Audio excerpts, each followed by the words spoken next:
When I tell y'all, I have recorded this 3 times and I'm borderline over it.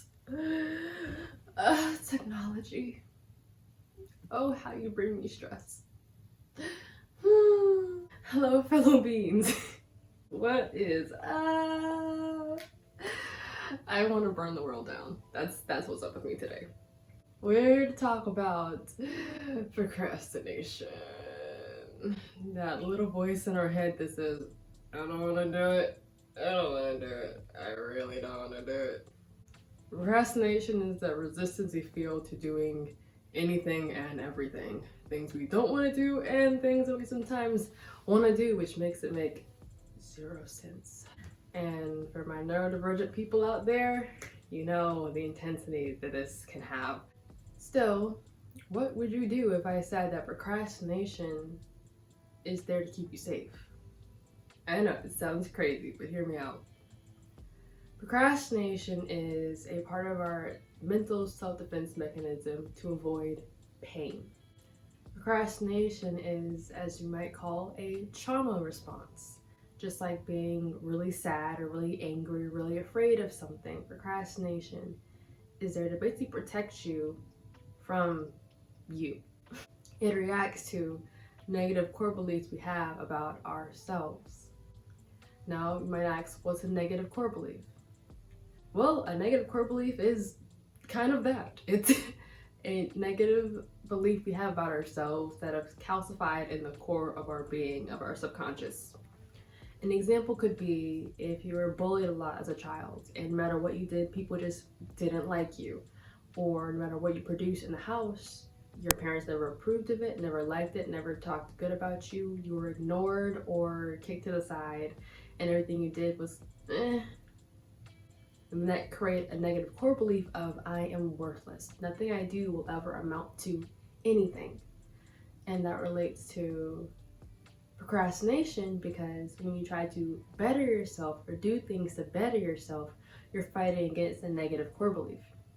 Your mind saying you're challenging the way I think and feel about this thing, and I don't like that, so we're going to stay in our comfort zone, which is not amounting to anything, because that reaffirms the belief that I am worthless. And sometimes that negative core belief can be associated with a fear of failure, so you don't try, or a fear of success, because with success comes expectations of continued success, and that can be extremely uncomfortable. So procrastination is something that's protecting you from discomfort. Procrastination is basically another precursor of our fight, flight, or freeze response. But because we're not in primitive times, we don't have external things to fight against, the same primitive behaviors to keep us safe go towards any threat. And sometimes that threat is our own mind. So we end up attacking ourselves and becoming immobile. And in some ways, procrastination is the freeze response to stressors, to anything that is perceived as threatening to ourselves. Now, this is not me saying that procrastination is sunshine and rainbows, and it's a good thing because we don't like it. It might be there to help us, but we don't like it. It's kind of like a safety bubble protecting you from the outside world. You're safe, but you're not really in the world. But I digress. So procrastination and overcoming procrastination is an internal battle. The stress we feel is an internal battle with ourselves. And I say these things because knowing is half of winning that battle. Now, when facing procrastination, it's not a battle of force or pushing ourselves. It's a lot of us in it reaffirming the negativity and re-traumatizing ourselves by saying we're lazy, we're not amounting to anything, what's wrong with you, and beating ourselves up for not being able to overcome this mental block. We start blaming ourselves and we forget that procrastination is not our fault. So say it with me, procrastination is not my fault.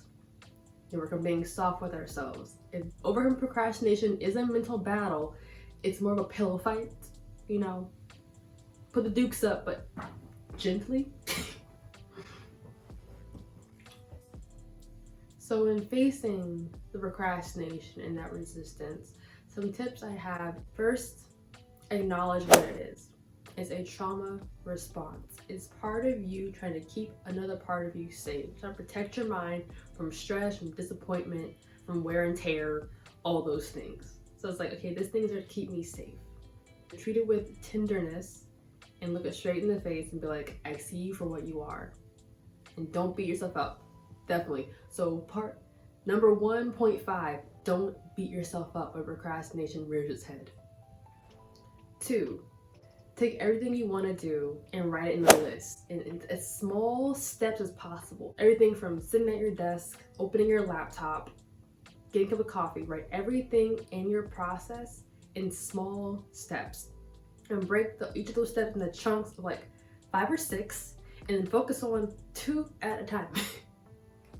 And I say focus on those individual things to bring me to number 3, which is celebrate the little wins. Celebrate, I sat down at my desk. I did that. Celebrate opening my laptop. Celebrate the first paintbrush stroke. Celebrate the first sentence you wrote. Celebrate finishing that first email. All the little wins, because it's reaffirming to your mind all those happy chemicals, all those, accomplishment chemicals of I did the thing. It's reaffirming to your mind, creating isn't that bad. Maybe doing things feels good. So you're starting to associate getting things done with feeling good about yourself. So I know for me, I break them into like chunks of 5 and then chunks of 2. And then if I do one of those things that day, I'm like, I did one thing. I did one thing. I'm proud of me. Which brings me to number 4. Have a mantra where when you're completing your task, you say something like, I am worth it. Or I am worthy of success, or I am stronger than my mind. Whatever you have, say it over and over again to push yourself from that place, to reaffirm to yourself and go against that negative core belief that you might have. Even if you gotta say something like, Mom ain't raised no, insert the rest here. It's building up strength and belief in yourself to overcome your mind.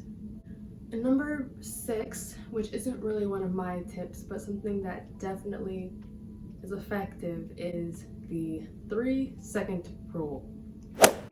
Some people say 2 seconds, some people say 5 seconds. I'm gonna say 3 and mute in the middle, which is when your mind wants to do something, or you get the urge of, I wanna do something. Do it within 3 seconds of that choice. Do not give your mind a chance to talk you out of it. Just go for the thing.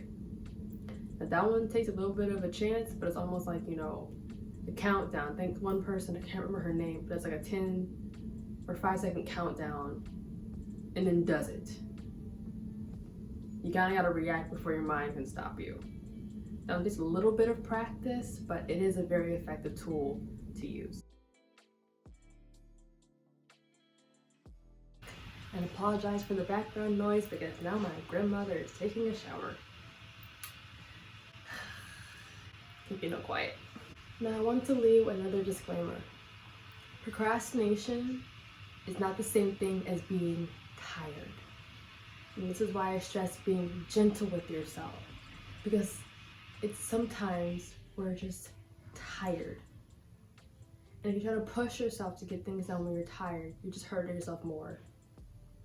The difference between procrastination and exhaustion is the feeling. Really sit with yourself and feel the feeling and notice if it's a or a because the it's procrastination, it's a resistance, it's a force. But if you feel like dread or that like that's your body saying you're tired and maybe you've been pushing yourself too hard. You need a break. You need a mental break, you need a physical break. You need to take it slow and be gentle with yourself. Really try to say, I deserve rest. If your mind's saying you're being lazy and fighting against you for not doing things, tell yourself, I deserve to rest. And it's not that easy. I'm not saying it's easy because sometimes our minds are very aggressive, but it's a process. Everything is a process. So, since we're facing procrastination, whether you're neurodivergent or otherwise, remember these simple steps. I say simple with a massive tablespoon of salt. Remember these steps to try to help overcome the mental blockage, to overcome this trauma response and integrate and heal and treat you with kindness. You'd be surprised at how many things can change when you begin to treat yourself with kindness first. And that could be your own battle in itself, to learn to be nice to ourselves, because sometimes, you know, we're used to tough love. And if you're a tough love person, don't beat yourself up for being a tough love person. Everything with love and kindness. We are sometimes who we are until we decide to be something different. And when you start to love yourself, things change. I don't know about you, but nothing really moves when you try to force it. It's like trying to push a donkey uphill. It's not, no. So I will leave us again with my disclaimer. I do not claim to be a self-help guru. Everything I say to you are things that I'm basically also saying to myself, because we're all human.